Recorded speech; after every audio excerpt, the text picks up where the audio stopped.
What's up guys, it's Jay with Bearded Dad Fishing, and today I'm sharing with y'all my brand new Livescope setup for my Autopilot 136.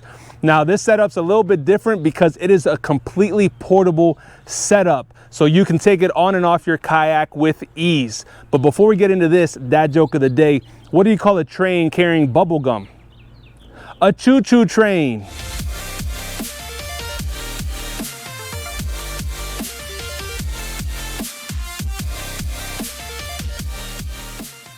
So there's a lot of different ways to go about installing Livescope on a kayak. In fact, I've done a video on it in the past with my buddy Fern, where we installed his Livescope on his Autopilot 120. And for that, we had to install all the wires into the actual hull. So with this portable setup, we totally avoided having to drill any holes into this kayak. So shout out to my boy Jake Stem, who helped me out with this install. So some of the benefits to going with a portable system, again, is the fact that you don't have to drill any holes into your kayak. It's super simple to do and straightforward, but also it offers more security. So if you are at a hotel or at a sketchy Airbnb and you have your kayak outside on this trailer, you don't have to worry about someone snatching it up. It's one less thing to worry about. Also, you can take the unit on and off the kayak with ease. So if you wanted to put it onto another kayak, you can do so without really skipping a beat. It allows the unit to be totally mobile. So let's get into the actual setup.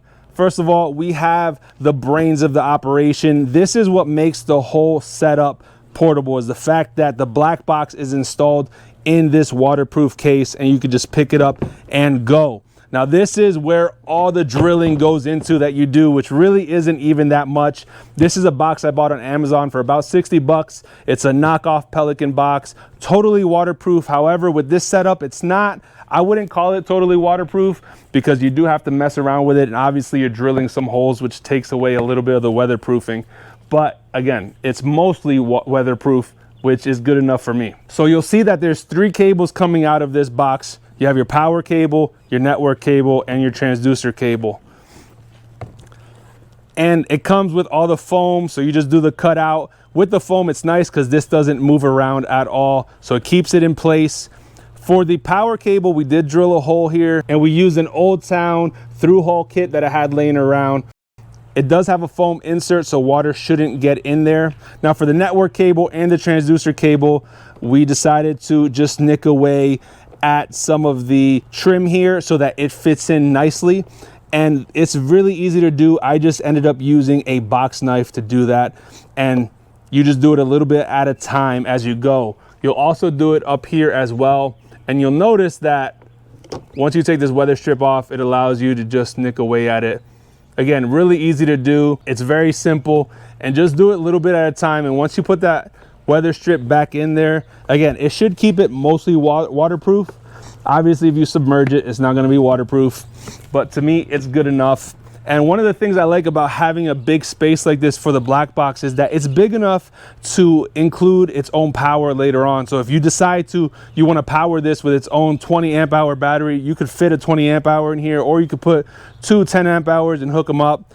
So it gives you some flexibility on how you want it to function and work. One of the things I was worried about with this setup was all the exposed cables, because if you've ever messed around with a Livescope transducer, you'll notice that it's a very long cable, but it's actually not that bad. Make sure you just get like a Velcro strip like this to keep it tucked away.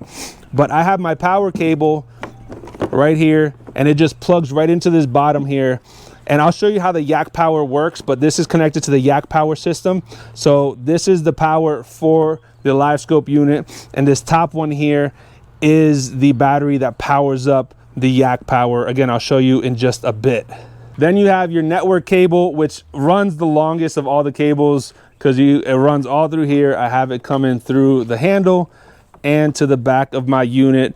And again, I have a Garmin 93SV UHD. I've been rocking with it for about 3 years and love that unit so far. No issues at all. And then the transducer cable, again, it just has to go right to your actual transducer. So speaking of the transducer, I got the Sniper Marine sniper pole. This is a Scout model that they use. And once you look up Sniper Marine, you'll notice that it is a little bit more of a pricier product, but it's also because it's a premium product. A lot of kayakers that I've seen doing the install go with a little bit of a cheaper option, like a Summit pole, which is a great option, but this has benefits to it as well. So of course it's heavy duty. It's all metal from the top all the way down, so it's super sturdy. But the biggest benefit to the Sniper Marine is the fact that you can rotate this transducer 360 degrees by just turning the handle. And you won't see that on any other transducer pull.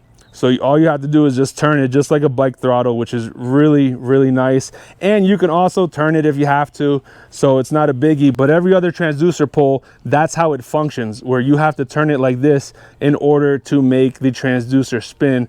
Whereas with this, again, you just turn the throttle type style handle and it will spin. Now I have this connected to the Kayak via a Ram Tough Claw. This is a 1.5 inch double socket. So 1.5 inch ram ball here, 1.5 inch ram ball here. And this is connected to the Kayak through a Navarre Kayak Fishing handle mount. Now Nick from Navarre Kayak Fishing has tons of awesome gear.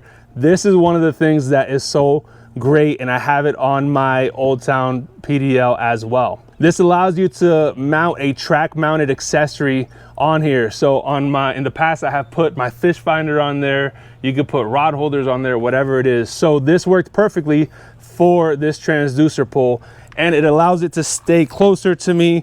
So it's right by my seat, where if I went with the tracks, they're all the way up here and I would have to scooch up to even use this thing. So it's just a great fit. He doesn't make this for a lot of other models of kayaks, but if you could find something similar, or if you can even get tracks a little bit closer to you, then you can use this same type of system. I also have a Rogue Gear Defendo paddle leash as well connected to this, and it just comes on and off real quick. And the reason I have it on here is, Lord forbid this breaks off, falls off, hits something, comes off the kayak. I don't want it just hanging by this transducer cable. I want it hanging by something nice and secure.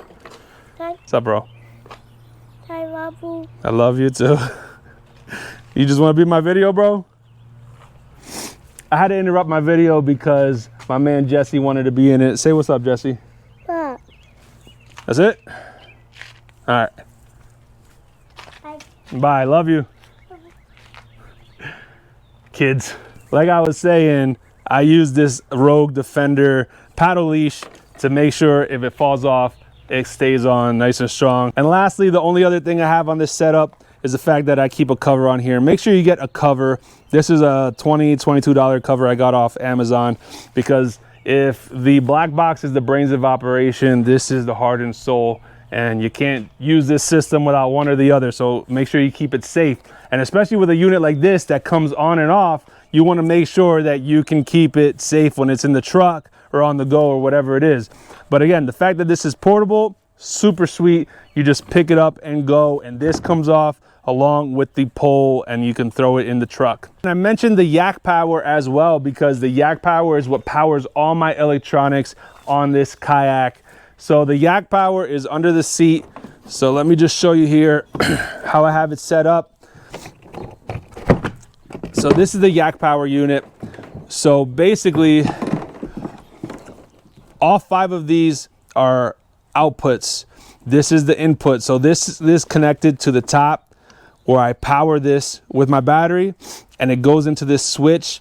And then all 5 of these are different electronics. So I have my Garmin, I have my Livescope, I have my GoPro and my lights, and I have one that's free and unused yet. But this allows you to distribute your electronics throughout your kayak without having to have a bunch of different switches and everything else. I actually really like that system, just because it's user friendly, it's easy to install, and you don't have to be an electrician to figure that stuff out, because I'm not super bright when it comes to this stuff. This is what the remote control looks like for the Yak Power. Has a little power button, and then each one of these buttons right here is what you use to power on and off the electronic that you designate to that number or letter. And if you want to install your own Yak Power into your kayak, make sure you check out this video right here to see how I got it done. So until next time, guys, peace and God bless.